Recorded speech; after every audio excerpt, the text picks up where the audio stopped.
Les hommes qui étaient autrefois effrayants avec les femmes. Qu'est-ce qui vous a fait arrêter? Je pensais que ma meilleure amie était amoureuse de moi, jusqu'à ce que la police frappe à ma porte. Lors de ma première année à l'université, j'ai rencontré une fille pendant la semaine d'orientation et je suis devenu complètement obsédé par elle. Je me suis inscrit à tous les événements de bienvenue auxquels elle participait et j'ai même demandé à changer de dortoir pour être dans le même bâtiment qu'elle. Nous avons commencé à parler, et j'étais convaincu qu'il y avait quelque chose de spécial entre nous. Je voulais être avec elle 24 heures sur 24, 7 jours sur 7. J'ai failli changer de filière pour la sienne juste pour être dans toutes ses classes. Je l'ai suivie sur Instagram et, lorsqu'elle m'a suivi en retour, j'ai commencé à répondre à toutes ses stories. J'ai supprimé toutes les photos que j'avais de ma copine. Oui, j'ai honte de l'admettre, mais j'avais une copine à cette époque, et elle était encore au lycée. Je pensais être tellement amoureux de cette nouvelle fille que cela devait être le destin. J'étais prêt à tout abandonner pour elle. Presque à chaque fois, c'était moi qui lui proposais de sortir, mais elle trouvait toujours des excuses pour refuser. Mais je savais qu'elle faisait juste semblant de se faire désirer, alors j'ai continué à insister pour qu'on passe du temps ensemble. Je l'attendais devant ses cours, devant son dortoir et je m'asseyais en face d'elle au réfectoire. Je voulais qu'elle comprenne qu'elle se battait contre le destin et que, si elle me donnait une chance, nous pourrions être quelque chose de spécial. Mais rien ne fonctionnait. Jusqu'à ce qu'une de ses amies vienne me voir et me dise de la laisser tranquille. Mais je connaissais déjà ce genre de situation. Toutes les jolies filles ont une meilleure amie moche qui essaie toujours de s'interposer entre toi et l'amour de ta vie parce qu'elle est incapable d'avoir un mec pour elle-même et que ça lui procure une certaine satisfaction. J'ai donc ignoré son avertissement et j'ai continué à insister pour que mon rêve me donne une chance. Je laissais des biscuits devant sa porte et j'ai même fabriqué un bouquet avec des fleurs que j'avais cueillies dans le jardin du parking de l'université. Je ne comprenais pas pourquoi elle m'évitait. Pour moi, tout ce que je faisais était la preuve que nous avions quelque chose de spécial. Je voyais des signes partout, la façon dont elle baissait les yeux quand elle me voyait l'attendre devant sa salle de classe, comment elle se tendait à chaque fois que je m'asseyais à la table voisine de la sienne au réfectoire, comment elle partait rapidement quand j'apparaissais à l'improviste dans le couloir de son dortoir. Si elle n'était vraiment pas intéressée, pourquoi ne me le disait-elle pas clairement? C'était évident qu'elle était juste confuse, qu'elle essayait de cacher ce qu'elle ressentait vraiment. Certaines filles sont comme ça, non? Elles ne veulent pas admettre qu'elles aiment quelqu'un par peur de paraître trop facile. Je devais juste être patient. J'ai commencé à lui écrire des petits mots. Courts, discrets. Des choses simples comme « Tu étais magnifique aujourd'hui » ou « Je crois qu'on se comprend d'une manière que personne d'autre ne peut comprendre ». Je glissais ces mots sous sa porte la nuit, quand je savais qu'elle était déjà dans sa chambre. J'imaginais la scène, elle les ramassait au matin, un sourire naissant en lisant mes paroles. Quand j'ai découvert le mot de passe du Wi-Fi de son bâtiment, j'ai commencé à m'asseoir sur un banc devant son dortoir, utilisant mon téléphone et attendant une occasion de la voir.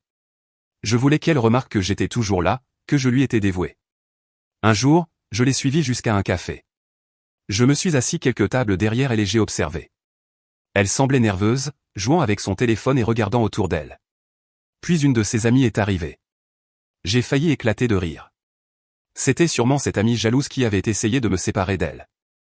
Je les ai regardés parler, et plusieurs fois, l'amie a jeté un coup d'œil dans ma direction. Je me suis demandé si elle était en train de lui avouer qu'elle avait des sentiments pour moi mais qu'elle avait peur de l'admettre. Je devais en avoir le cœur net.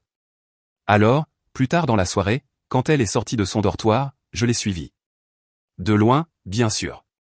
Je ne voulais pas l'effrayer et je voulais juste la protéger. Elle n'avait même pas conscience du danger qu'elle courait en marchant seule la nuit. Si quelque chose arrivait, j'étais là pour la sauver. Je me sentais comme un héros. Mais rien ne s'est passé. Elle est juste allée dans une petite boutique, a acheté quelque chose et est rentrée. Je suis resté là, à l'observer. J'ai commencé à remarquer des habitudes.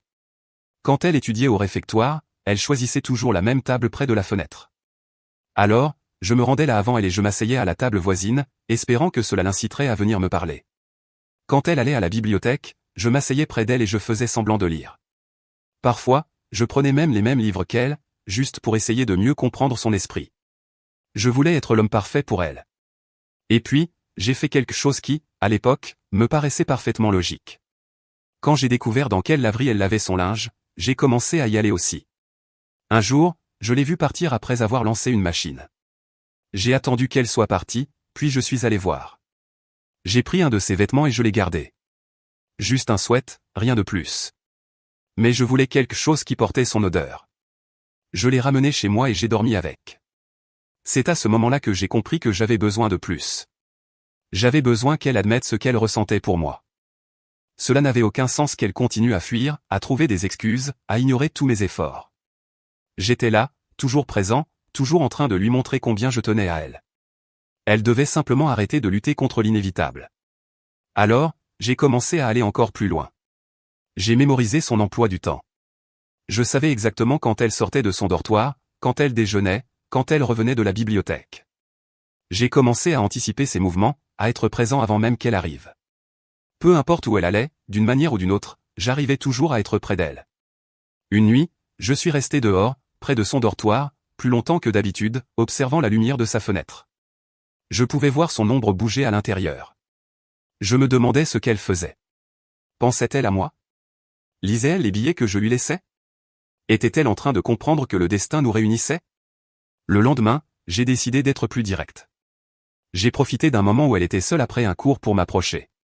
Dès qu'elle m'a vu, j'ai perçu la tension sur son visage, mais je l'ai ignorée. Elle devait comprendre que c'était réel. « Tu dois arrêter de me fuir », ai-je dit, en essayant de rester calme. « Je sais que tu ressens la même chose. Tu as juste peur de l'admettre. » Elle a pris une profonde inspiration, nerveuse, évitant mon regard. « Je ne sais pas de quoi tu parles », murmura-t-elle en reculant légèrement. J'ai attrapé doucement son bras, sans serrer, juste pour qu'elle m'écoute. « Bien sûr que tu le sais. Je vois la façon dont tu me regardes quand tu penses que je ne te vois pas. Je sais que tu ressens quelque chose. » Elle a immédiatement retiré son bras et a reculé, visiblement bouleversée. Mon estomac s'est noué. Pourquoi réagissait-elle comme ça? Écoute, je ne veux rien avoir à faire avec toi. S'il te plaît, laisse-moi tranquille. Ces mots ont été un coup de poing dans le ventre. Elle mentait. Elle devait forcément mentir. J'ai aperçu son amie s'approcher de loin et, sans un mot de plus, elle s'est précipitée vers elle. Elles ont commencé à discuter rapidement, et l'amie m'a lancé un regard rempli de mépris. Je suis resté là, figé. Encore cette amie en train de s'interposer entre nous? J'ai senti une colère sourde monter en moi. Comment pouvait-elle laisser quelqu'un s'immiscer entre nous? J'essayais simplement de l'aider à voir ce qui était évident, mais elle continuait à fuir. J'ai décidé qu'elle avait besoin d'un geste plus fort. Quelque chose qui lui ferait comprendre une bonne fois pour toutes. Cette nuit-là, j'ai laissé un cadeau spécial devant sa porte.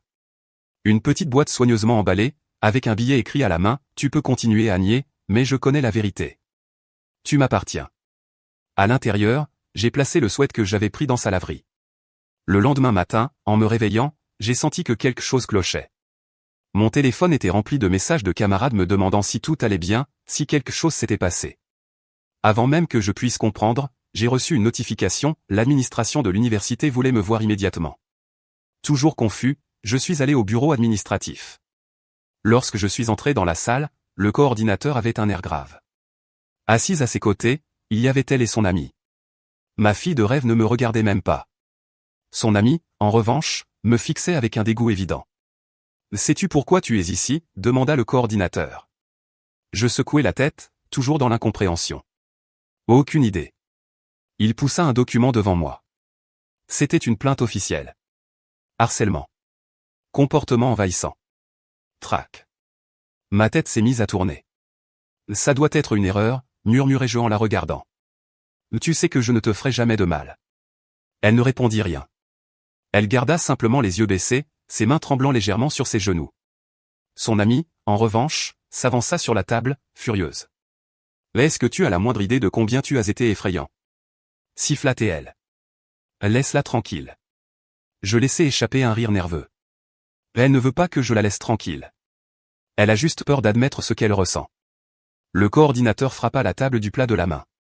Ça suffit. Ton comportement est inacceptable. Nous avons reçu plusieurs plaintes à ton sujet, tu la suis partout, tu la harcèles avec des messages inquiétants. C'est du harcèlement. Mon estomac se serra. Mais je voulais juste qu'elle sache combien elle compte pour moi, tentai-je d'expliquer. Son ami éclata d'un rire froid, sans amusement. Ça, ce n'est pas de l'affection. C'est une obsession. C'est maladif. Je regardais ma fille, espérant qu'elle me défendrait. Qu'elle dirait que tout cela était un malentendu. Mais elle restait silencieuse, pâle, refusant de croiser mon regard.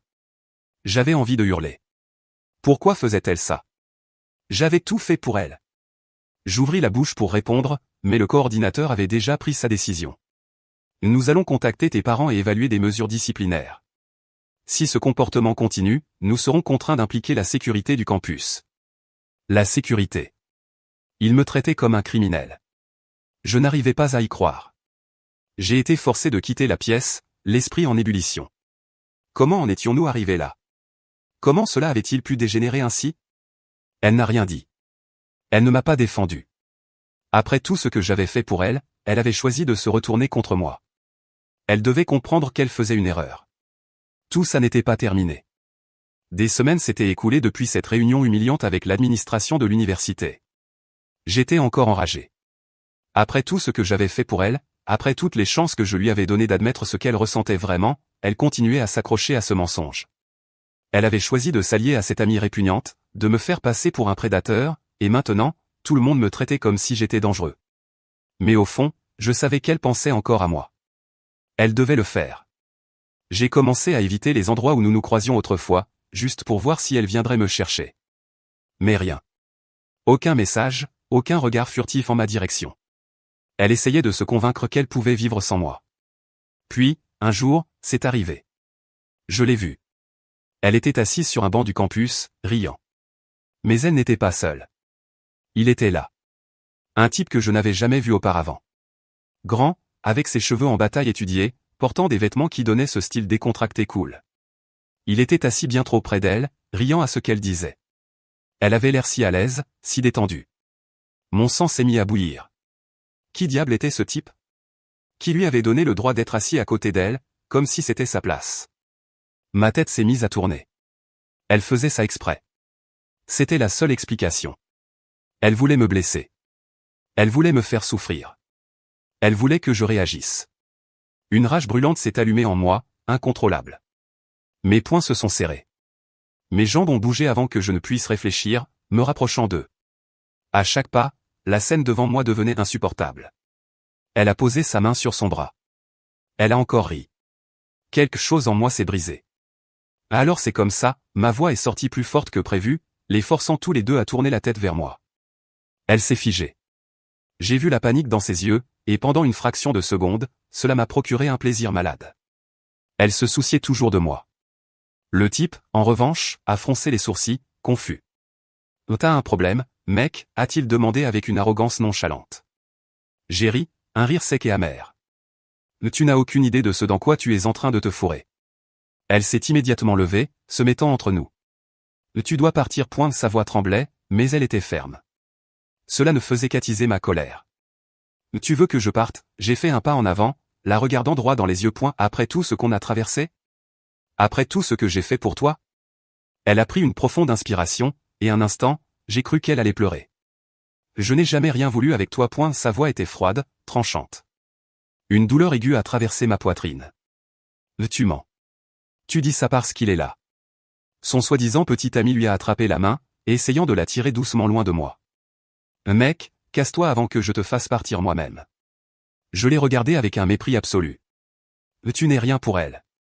Tu crois la connaître, savoir ce qu'elle aime, ce dont elle a besoin? Je la connais mieux que quiconque. » Elle lui a serré le bras, pressé. « Viens, on s'en va. » Elle fuyait. Encore une fois. Je ne pouvais pas la laisser faire. « Tu crois que tu peux juste m'effacer de ta vie? Comme si je n'avais jamais existé? Comme si tout ce que j'ai fait pour toi ne signifiait rien? » J'ai avancé d'un pas, et c'est à ce moment-là qu'elle a sorti son téléphone et a commencé à composer un numéro frénétiquement. « Si tu fais un pas de plus, j'appelle la police. » J'ai ri de nouveau, mais cette fois, j'avais un nœud dans la gorge. « Tu es vraiment en train de faire ça? » Elle n'a pas répondu. Elle a simplement appuyé son téléphone contre son oreiller. Dès que quelqu'un a décroché, elle a parlé rapidement et clairement. « J'ai besoin d'aide. Il y a un homme qui me harcèle, qui ne me laisse pas tranquille. Je suis devant le bâtiment des Arts, il est là maintenant. » Ma poitrine se soulevait et s'abaissait rapidement. Tout s'effondrait. Elle me trahissait de la pire manière possible. Et alors, j'ai fait ce que j'aurais dû faire plus tôt. Je suis parti. Mais ce n'était pas fini. Ce soir-là, vers 9h, ma mère a ouvert la porte et j'ai entendu la voix grave d'un policier. Mon estomac s'est immédiatement noué. « Nous sommes ici pour parler à votre fils. » Elle m'a appelé, et quand je suis entré dans le salon, 2 officiers étaient debout dans l'entrée. « Vous avez été signalé pour harcèlement et traque » a déclaré l'un d'eux, sans détour. J'ai senti l'air quitter mes poumons. C'est absurde, ai-je crié. Il y a une plainte officielle déposée, ainsi que des témoins. Le comportement décrit dans la déclaration est alarmant et inacceptable. Nous sommes ici pour vous remettre une ordonnance de restriction. J'ai cligné des yeux, incapable de comprendre les mots. Une quoi? Une ordonnance de restriction. À partir de maintenant, vous êtes légalement interdit de vous approcher d'elle.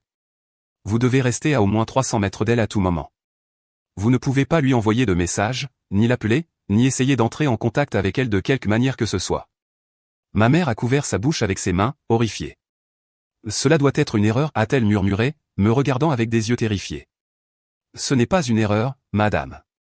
Votre fils a montré un comportement préoccupant. L'autre policier m'a tendu un document. Vous devez le lire et le signer, confirmant que vous comprenez les restrictions. Si vous enfreignez cette ordonnance, vous pourriez être arrêté. Mon père, qui était resté silencieux jusque-là, a croisé les bras et m'a regardé d'une manière que je n'avais jamais vue auparavant. Qu'est-ce que tu as fait? J'ai ouvert la bouche pour me défendre, pour expliquer, pour dire que tout cela était exagéré. Mais le regard effrayé de ma mère m'a fait ravaler mes mots. Elle avait peur. Peur de moi. Ma main tremblait en signant le papier. Les policiers m'ont jeté un dernier regard avant de partir. Lorsque la porte s'est refermée, un silence oppressant a envahi la maison. Mon Dieu, a murmuré ma mère, comme si elle n'arrivait pas à croire ce qui venait de se passer. Mon père n'a pas cessé de me fixer. C'est grave, a-t-il dit, sa voix dure, sans trace de compassion. Très grave. J'avais envie de crier, de frapper quelque chose, de leur prouver qu'ils avaient tort. Mais je savais qu'en cet instant, personne ne me croirait. Ils pensaient tous que j'étais le monstre de cette histoire. Et ça, c'était impardonnable. Quand les policiers sont partis, la maison est restée plongée dans un silence pesant.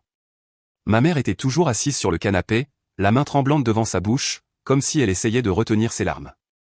Mon père, debout, les bras croisés, me regardait comme si j'étais un inconnu. Je n'avais jamais vu cette expression sur son visage auparavant. Ce n'était pas de la colère. Ce n'était pas de la déception.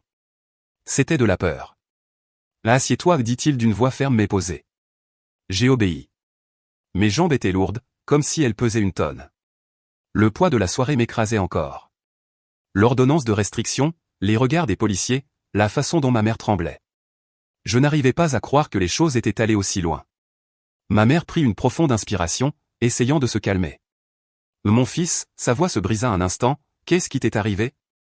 J'ai ouvert la bouche pour répondre, mais mon père m'a interrompu. Ne cherche pas d'excuses. Ne dis pas que c'est un malentendu. Ne dis pas que c'est la faute de cette fille. Juste, écoute. Il s'est penché en avant, posant ses coudes sur ses genoux.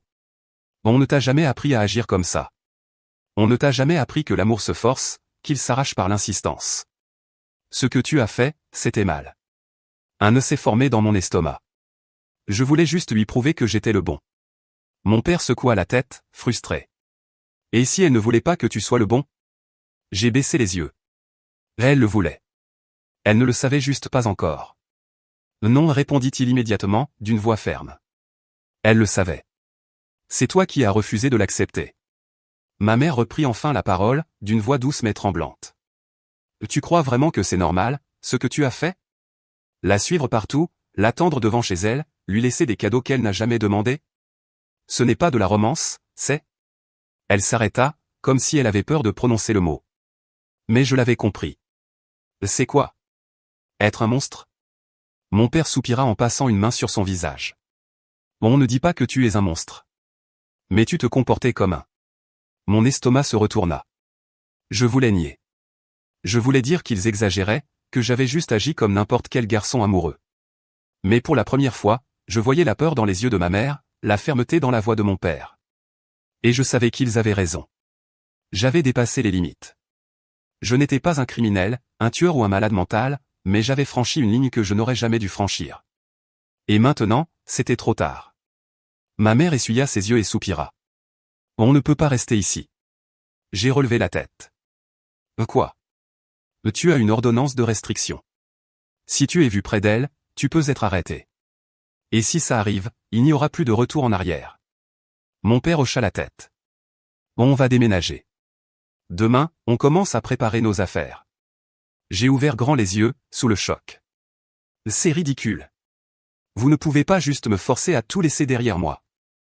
Tu n'as pas le choix, répondit mon père, sans hésitation. Ce n'est pas une punition, c'est une chance.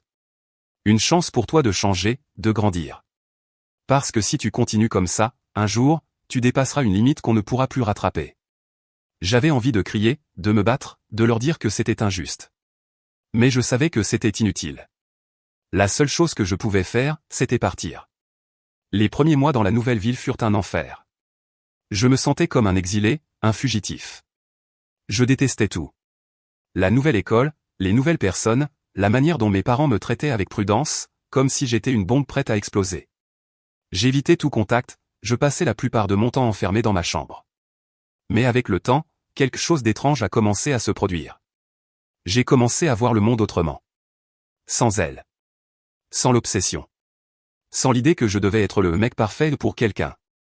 Et alors, petit à petit, j'ai réalisé à quel point j'avais eu tort. J'avais toujours cru que tous les hommes étaient infidèles, que les relations étaient un jeu malsain et que j'étais la seule exception.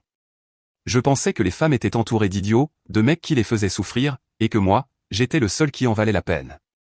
Mais non. Les mecs que je voyais autour de moi, ceux qui étaient en couple, ceux qui respectaient leurs copines et vivaient leur vie sans obsession, ils n'étaient pas les méchants que j'avais imaginés. C'était juste des mecs normaux. C'était juste des gens vivant des relations normales, sans avoir besoin de forcer quoi que ce soit. La réalité m'a frappé un jour alors que j'observais un couple assis sur un banc dans un parc. Ils riaient, parlaient, complètement détendus l'un avec l'autre. Et j'ai compris. Ils n'avaient pas eu besoin d'insister. Ils n'avaient pas eu besoin de la suivre. Ils n'avaient pas eu besoin de la convaincre qu'il était l'homme idéal. Elle l'aimait juste. Parce que c'est comme ça que l'amour fonctionne.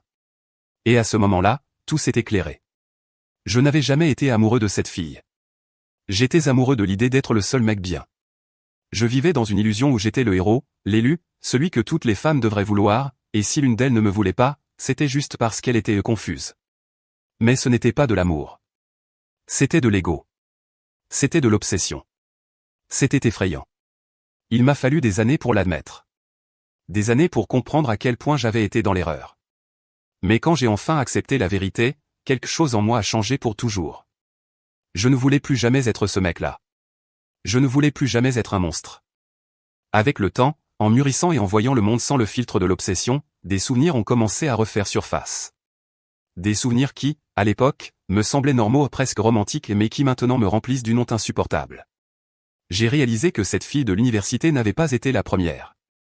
J'avais déjà fait ça auparavant. Ce n'était pas une erreur isolée. Une fois, au lycée, j'ai remarqué une fille nouvelle à la salle de sport. Elle portait un maillot de volley avec son prénom inscrit dans le dos. Je me suis immédiatement intéressé à elle. Je voulais la connaître, qu'elle me remarque, qu'elle comprenne que j'étais fait pour elle. Mais au lieu de simplement lui parler comme une personne normale, qu'est-ce que j'ai fait? J'ai attendu qu'elle parte et je suis allé à l'accueil. J'ai demandé à voir les fiches des adhérentes, en inventant une excuse bidon, je prétendais chercher le nom d'une cousine qui voulait s'inscrire. Je voulais juste trouver son nom de famille. Dès que j'ai vu son dossier, j'ai mémorisé son nom et je me suis précipité sur Instagram. Il ne m'a fallu que 5 minutes pour trouver son profil. Sans qu'on se soit jamais parlé, sans même qu'elle sache que j'existais, je connaissais déjà son école, ses amis, ses loisirs, les endroits où elle aimait aller. J'ai passé des jours à regarder ses publications avant d'oser enfin l'ajouter. Et quand elle m'a suivi en retour, j'ai ressenti cette même euphorie maladive. Pour moi, c'était un signe d'intérêt. J'ai commencé à répondre à ses stories, à commenter subtilement ses publications, à prétendre que nous avions des points communs. Elle était polie, mais jamais aussi enthousiaste que je l'espérais. Alors, j'ai poussé encore plus loin. Je venais à la salle de sport à la même heure qu'elle. Je m'arrangeais pour m'entraîner juste à côté. J'essayais de discuter, mais elle répondait toujours brièvement, fixait son téléphone ou s'éloignait rapidement.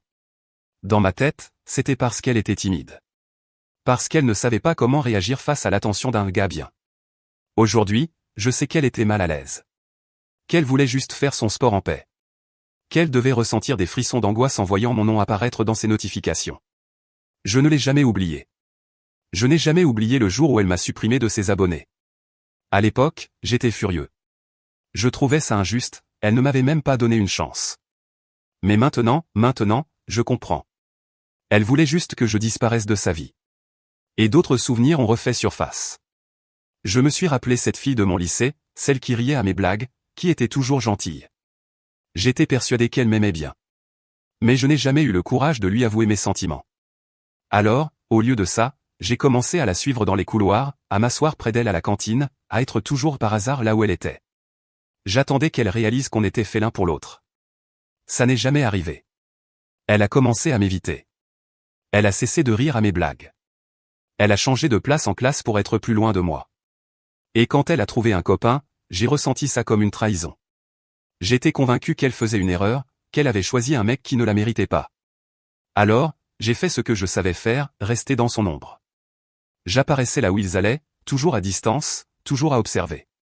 J'attendais qu'elle ouvre les yeux, qu'elle comprenne qu'elle faisait fausse route et qu'elle revienne vers moi. Elle ne l'a jamais fait. Mais aujourd'hui, ce qui me hante encore plus, c'est cette fille de l'université. Celle qui a dû appeler la police. Celle que j'ai été forcé d'abandonner quand mes parents ont décidé de déménager. À l'époque, j'étais persuadé qu'elle était tombée amoureuse de ce mec parce qu'elle n'avait pas encore réalisé que j'étais le bon.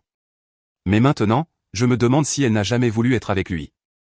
Et si elle l'avait choisi uniquement pour se protéger de moi? Et si elle avait dû prétendre être amoureuse de lui parce qu'elle pensait que c'était la seule façon de me faire partir? Cette pensée me détruit. Le sentiment d'insécurité qu'elle a dû ressentir. L'angoisse de comprendre qu'elle ne pouvait pas juste me dire non et passer à autre chose. Le fait qu'elle ait probablement dû changer ses habitudes, éviter certains endroits, vivre avec la peur constante de me croiser. Je ne me suis jamais pardonné ça. Et ce n'était pas la seule fois. Il y a eu tant d'autres moments où j'ai agi de la même manière. Des situations que je croyais anodines, mais qui aujourd'hui me paraissent effrayantes. Comme cette fois où j'ai pris le numéro d'une fille à partir d'un groupe WhatsApp après qu'un ami ait laissé son téléphone déverrouillé. Ou quand je faisais semblant d'avoir besoin d'aide en cours juste pour pouvoir m'asseoir à côté d'une fille qui semblait mal à l'aise avec moi. Ou encore quand j'envoyais sans cesse des messages à une collègue, insistant pour qu'on sorte ensemble, même après qu'elle m'ait dit qu'elle était occupée. Et le pire, c'est que je trouvais toujours une excuse pour me justifier. Je me suis toujours vu comme le gentil garçon. Le romantique. Celui qui méritait juste une chance. Mais je n'ai jamais été ce garçon. J'ai été quelqu'un d'inquiétant. J'ai été quelqu'un d'envahissant. J'ai été le mec dont les filles voulaient fuir. Et prendre conscience de ça m'a détruit intérieurement. Parce que personne ne m'a forcé à agir comme ça. C'était moi. J'ai nourri cette mentalité. J'ai refusé d'accepter quand une fille n'était pas intéressée. J'ai transformé la vie de certaines personnes en cauchemar en croyant que c'était de l'amour. Et le pire dans tout ça? Je ne pourrai jamais effacer ce que j'ai fait. Le regret est arrivé trop tard. Parfois, quand je suis allongé dans mon lit la nuit, fixant le plafond en silence, les pensées reviennent. Cette université. Cette fille. Ce garçon que j'étais. Ces souvenirs ne disparaissent jamais complètement. Peu importe le nombre d'années qui ont passé, peu importe à quel point j'ai changé, peu importe à quel point ma vie est différente aujourd'hui. Ils sont toujours là, quelque part dans un coin de mon esprit, comme un poids invisible que je porte sans que personne ne le sache. Et peu importe à quel point j'ai essayé d'avancer, il y a quelque chose que je n'ai jamais pu faire. Je ne me suis jamais excusé. Même si j'en ai eu envie. Même si, parfois, j'ai pensé à la chercher, à lui écrire un message, à essayer de lui expliquer que j'ai enfin compris ce que j'ai fait. Mais ce serait égoïste. Parce que lui demander pardon ne servirait pas à apaiser sa douleur. Ce serait pour soulager la mienne. Et elle ne me doit rien. Elle n'a pas besoin de savoir que j'ai changé, que je regrette, que je suis devenu une meilleure personne. Ça n'effacerait pas ce que j'ai fait, ça n'effacerait pas la peur qu'elle a ressentie, ça ne lui rendrait pas les mois qu'elle a passés à être angoissée, à chercher un moyen de se débarrasser de moi. La vérité, c'est que certaines choses ne peuvent pas être réparées. Et je dois vivre avec ça. Aujourd'hui, j'approche la trentaine. Beaucoup de choses ont changé depuis cette époque. Je suis un homme différent. Ou du moins, j'essaie de l'être. Je suis en couple depuis plusieurs années. Ma copine est une femme incroyable. Forte, indépendante, sûre d'elle. Elle m'aime, et je l'aime d'une manière que, à l'époque, je n'aurais même pas comprise. Un amour qui ne suffoque pas. Qui ne cherche pas à contrôler. Qui ne repose pas sur l'obsession. Elle n'est pas ma propriété, elle n'est pas un trophée que j'ai gagné, elle n'est pas un personnage dans une histoire que j'ai écrite. Elle est une personne, avec ses propres désirs, ses moments de silence, ses insécurités et ses forces. Et pour la première fois de ma vie, j'aime quelqu'un de la bonne manière. Mais ce changement n'est pas venu du jour au lendemain.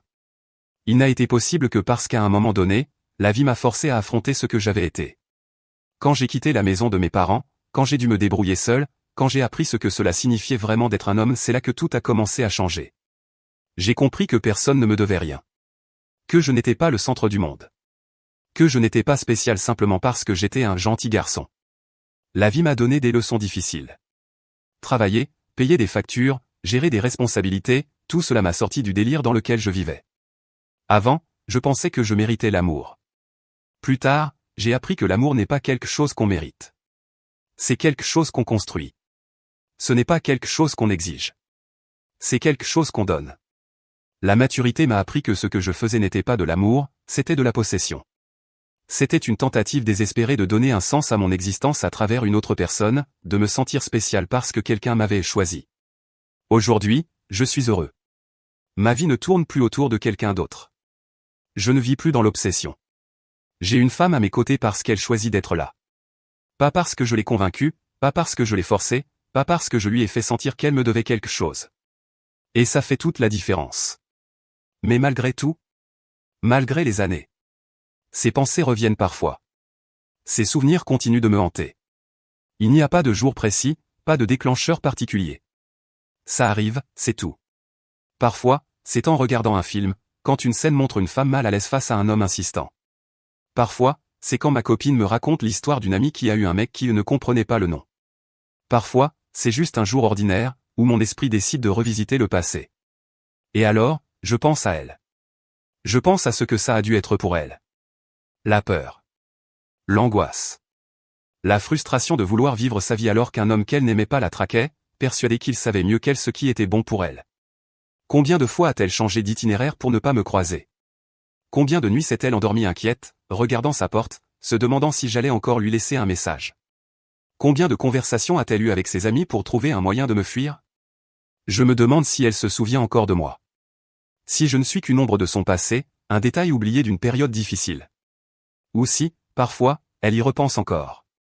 Si, de temps en temps, elle se souvient de ce garçon insistant et ressent un frisson de malaise. Je ne le saurai jamais. Je n'ai pas le droit de poser la question. Je ne pourrai jamais lui dire que je suis désolé. Parce que ça ne changerait rien. Parce qu'elle a avancé, et moi aussi. Mais peu importe à quel point j'ai changé. Peu importe à quel point j'ai appris. Je n'oublierai jamais. Et peut-être que c'est comme ça que ça doit être.